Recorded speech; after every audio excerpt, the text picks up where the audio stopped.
We've already seen three important ones. Solomon has showed them to us. There's a struggle for justice, the struggle for significance, and finally, the struggle of the oppressed.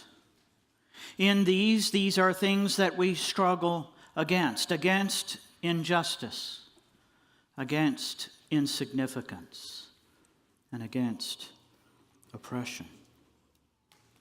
But there are also things that we struggle for. We think of the beautiful posters that remind us and inspire us to achieve.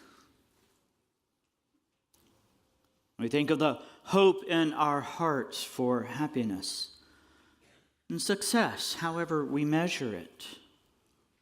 It is universal.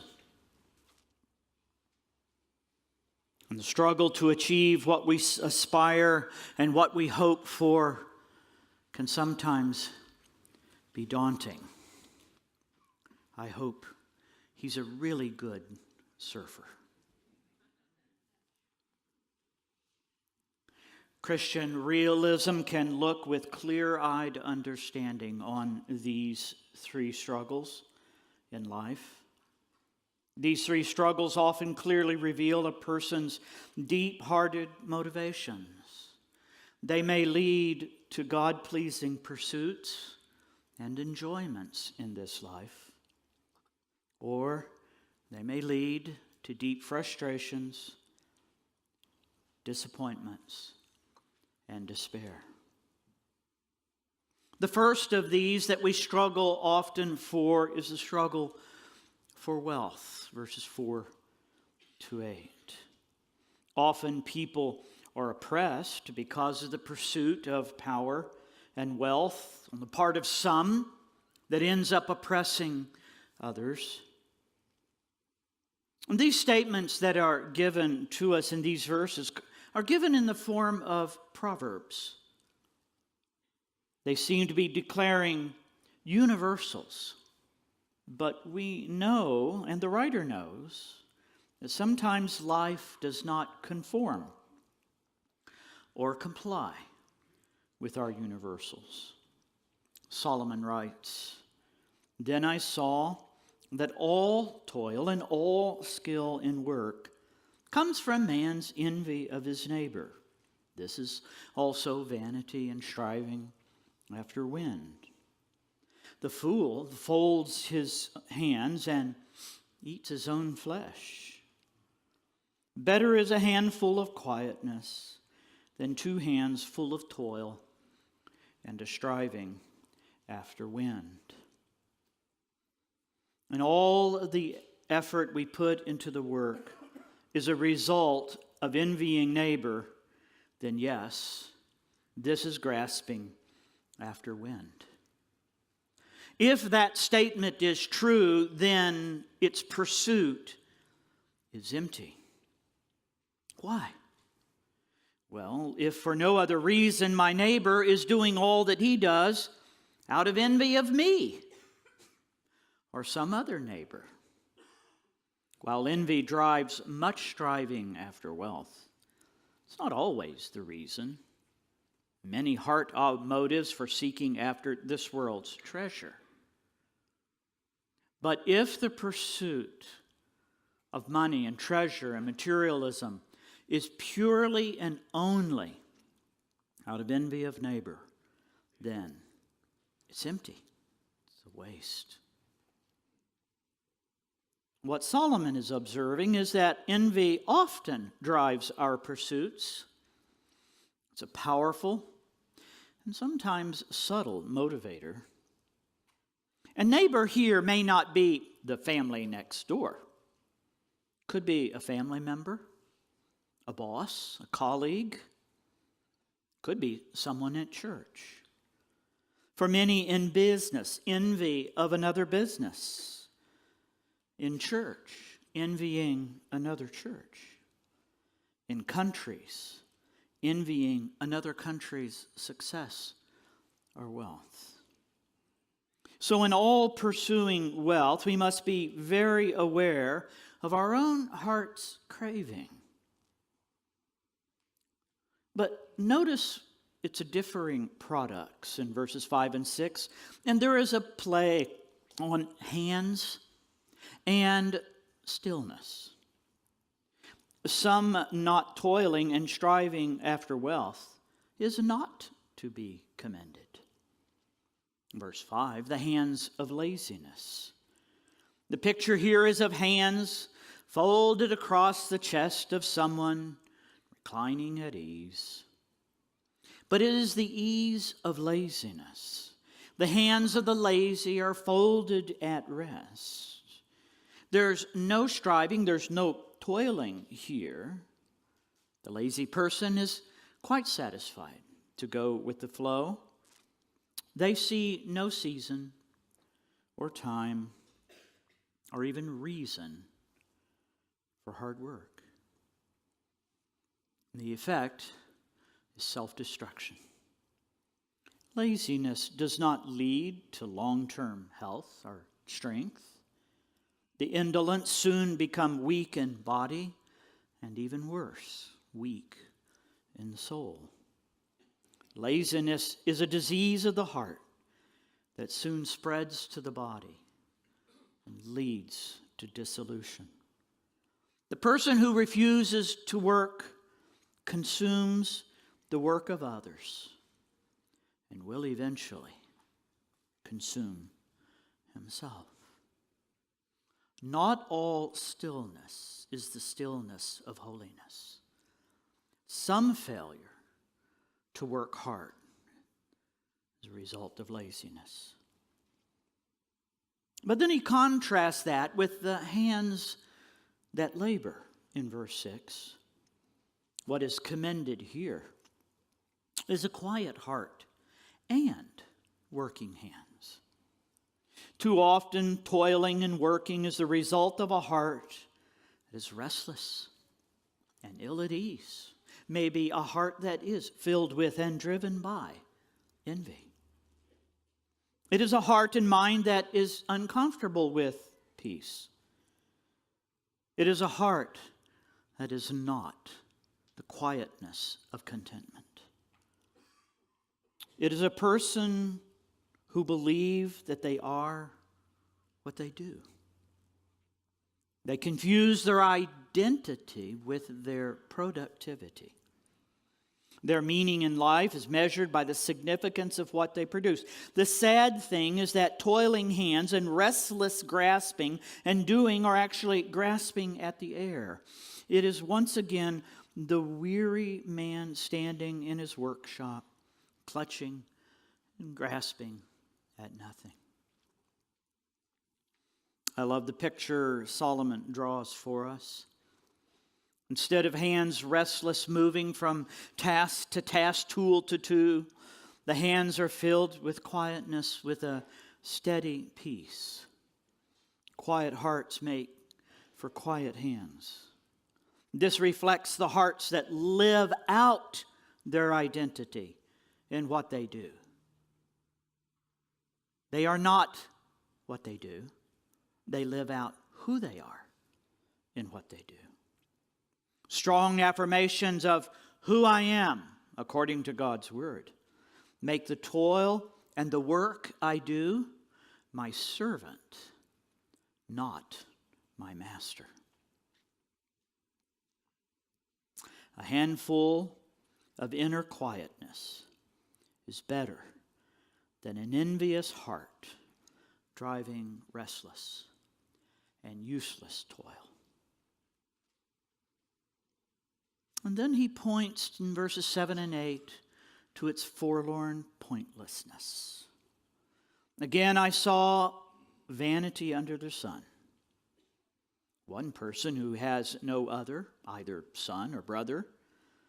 Yet there is no end to all his toil, and his eyes are never satisfied with riches, so that he never asks, for whom am I toiling and depriving myself of pleasure?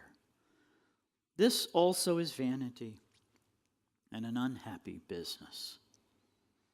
The struggle for wealth can be vain or empty if there is no one to give it to. Now, in the Jewish culture, and particularly in the Mosaic Law, the accumulation of money and property was an important matter for family. The laws were designed to protect the passage of an inheritance on to children. It kept property within the family, and it returned it to the family on a regular cycle. But Solomon sees the sad and forlorn emptiness of accumulating wealth if you have no one to pass it on to.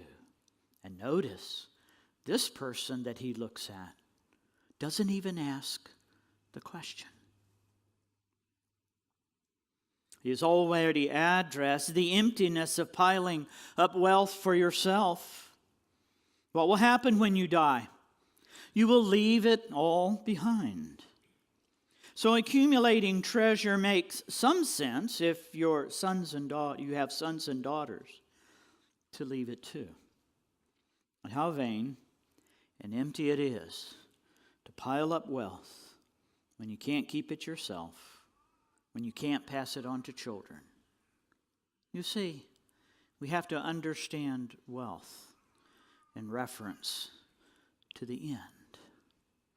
Jesus said not to lay up treasure here on earth where rust and moth decay, but to lay up treasure in heaven beyond the end, where neither rust nor moth decay. For where you put your treasure, your heart will go out after it. Derek Kidner neatly summed up this section when he writes, quote, "This picture of a lonely, pointless busyness, equally with that of a jealous rivalry in verse 4, checks any excessive claims we might make for the blessings of hard work. Not with this, though still less with the idleness of verse 8, lies the answer to frustration. It is in quietness of heart and diligence and toil in view of the end that gives significance and meaning in our hard work and even a spiritually approved pursuit of wealth." Now, he also talks then about our struggle for companionship. We could think of this particularly in terms of the kind of intense, close friendship. We could have said here the struggle for relationships. Verses 9 through 12. This is what we struggle for. And not all struggles are empty and vain. Here is the power of two. Maybe two friends or companions or colleagues. And in the way he puts it here, it's not just any two, but also surely the two of marriage. The struggle here is not against someone, but struggling in life with someone. He writes, "Two are better than one because they have a good reward for their toil. If they fall, one will lift up his fellow. But woe to him who is alone when he falls and has not another to lift him up. Again, if two lie together, they keep warm. But how can one keep warm alone? And though a man might prevail against one who is alone, two will withstand him, and a threefold cord is not so easily broken."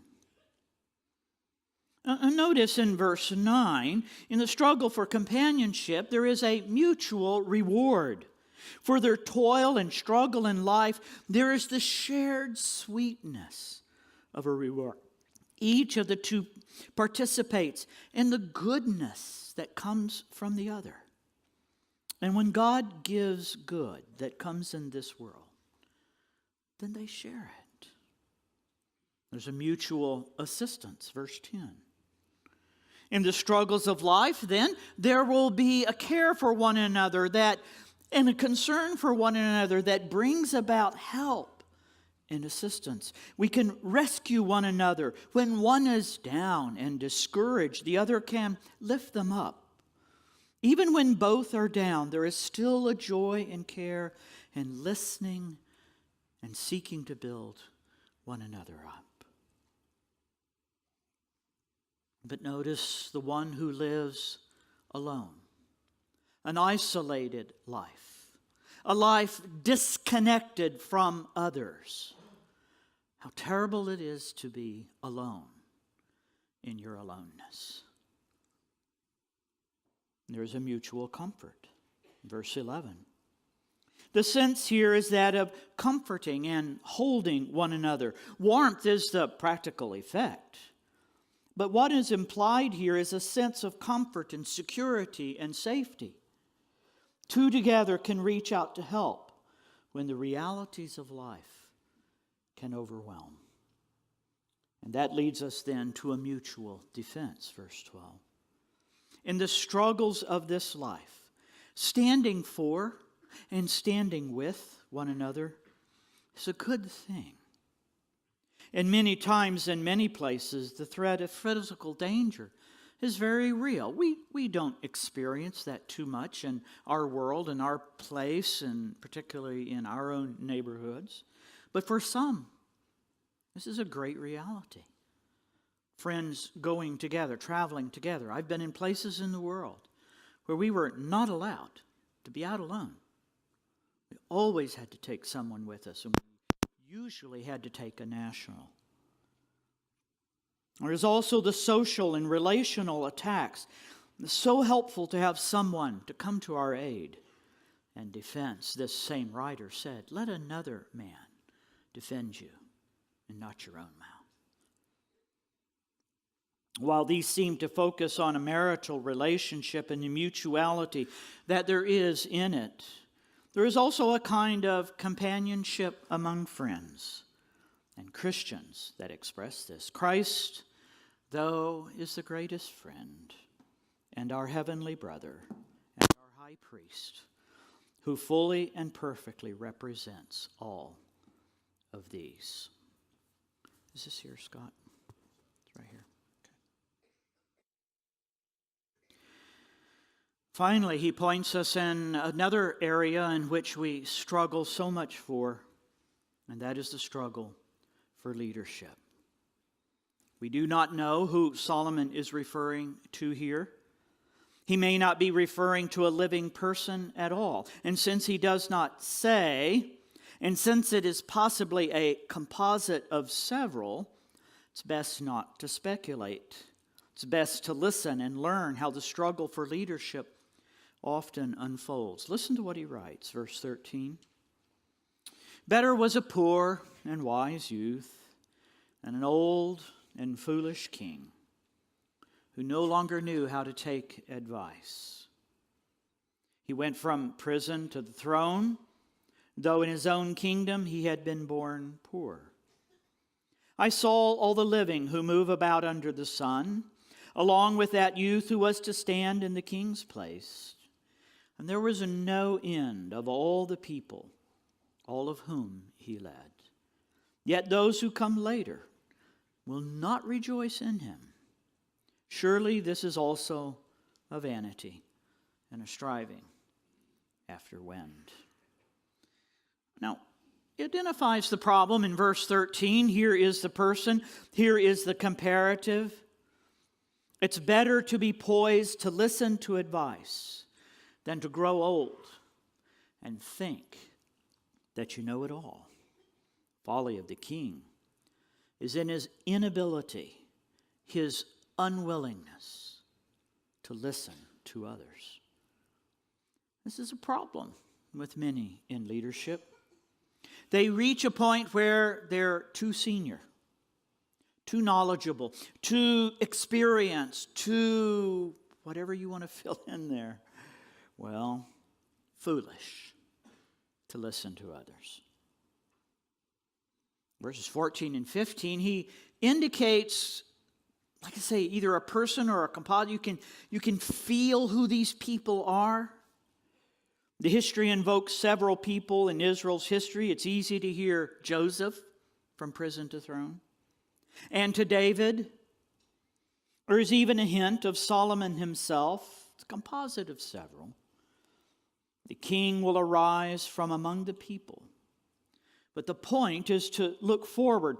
There will one day be a future king who will go from poverty to the throne. He will not be an old and foolish king.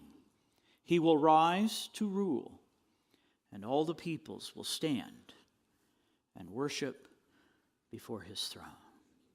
For behind this king is the King of Kings. And the results are observed in verses 15 through 16. All human kings come to an end. He may rule over a vast nation, but they too will come to an end. His rule sometimes is not even remembered. The impermanence of human rule is a blessing. Bad kings die, and a bane, even good kings die. This also is just the real world. But all this makes us long for the permanence and purity and power of our true King. For though he has died, he has been raised again. Death has no more claim on our great King. Let's think about these in closing. First, the essence of these struggles is between whether we will live for others or live for ourselves. When our life is about self-pursuit, we are doomed to depression. There is no finding oneself in the search for oneself. We are truly greatest when we lose ourselves in others. And listen to the wise words of one writer. He says, I want you to notice that what the preacher is not saying. You might expect him to say that if you live for others, you will be more spiritual or more godly. You'll be a growing Christian. And it's certainly true that you will be all those things. But that is not the aspect of life that the preacher is painting in this part of the book. You will be happier. The word he uses is quietness, verse 6. It simply means rest. It means peace of mind, calmness of soul. It's a word to capture the deep well-being of those who know their place in this world, content with the boundary lines of their life, and able to enjoy the fruits of their labors with a cheerful heart, and all because they know there is the end, and there is the Lord. Well, then let us be glad for the struggles in our life. They will wean our souls from deep holdings in this world. They will point our eyes to Christ. They will cause us to long for eternity. This leads me then to several questions. First, how powerful is the pull of wealth on you? The acquisition of stuff. Some people love to spend their wealth. The acquisition of treasure. Some people love to save their wealth. The acquisition of money. Some people love to give their wealth. The biblical model, according to the New Testament, according to the writings of Paul, the apostle, is to work so as to give. How strong, then, are your relationships? How strong are the friendships you cultivate? Are they like a threesome cord? How strong is your relationship with the spouse that you love? Is there the sense of mutual care and comfort, the encouraging of one another, the lifting up of one another, even the defending of one another? How strong are your relationships in the future that you hope for? How much trust do you put in leaders? We ask God for them to give us those kinds of leaders who allow us to live in righteousness and godliness and holiness. And we trust God under them. We honor them and respect them, and we pay our taxes. But we know that they are fallible. Never, ever put your trust, your hope in leaders. And what about your own aspiration for leadership? Your own aspirations for success? Your own aspirations even for the power of human comfort and human relationships? Is it submitted to God's providence? Has a good want become such a powerful craving that it is no longer your servant, but it has become your master? Is it recognizing its temporal but important contribution? Marriage is important, but it is not ultimate. I will be Esther's husband in this life, but I will be her brother forever. And so marriage is important for this life, but the fact that she is my Christian sister is important for all eternity. Brothers and sisters, we all strive in this world to achieve and be successful. As long as it is realistic, that is, working hard, submitted to God, not our identity, then that work is profitable and useful. Otherwise, it is vain and empty and frustrating. Now, for just a moment, what has Ecclesiastes taught us about Christian realism? First, the world is fallen, and much in it is empty and meaningless if the end is not taken into consideration. Secondly, this present world under the sun, with all of its emptiness and meaningless and fallenness, was designed by God and is under His providential control. Thirdly, Christian realism says many good and wonderful things have been given to us in this world to enjoy. Let's not forget that. But we also need to realize that nothing in this world can or was designed to fully satisfy us, and it will lead to futility and frustration to try. And the life we live and the work we do is meaningless in and of itself, but it is full of meaning and value in relationship to God when we understand the end. May you leave a divot in life, but know that the grass grows and the next golfer replaces it, but swing well. Even in the snow. Father, we thank you for this world, fallen, difficult as it may be. It is here because we have sinned. It is here through your design. Its joys, its goodness, are all by and from your hand. And if we recognize and know that, then we can enter into its joys.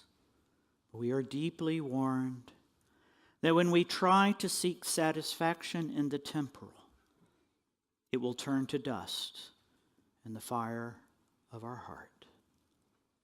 Grant that we may know this, not just as things outside us, but deep, believed realities in our heart, by your grace and for your glory.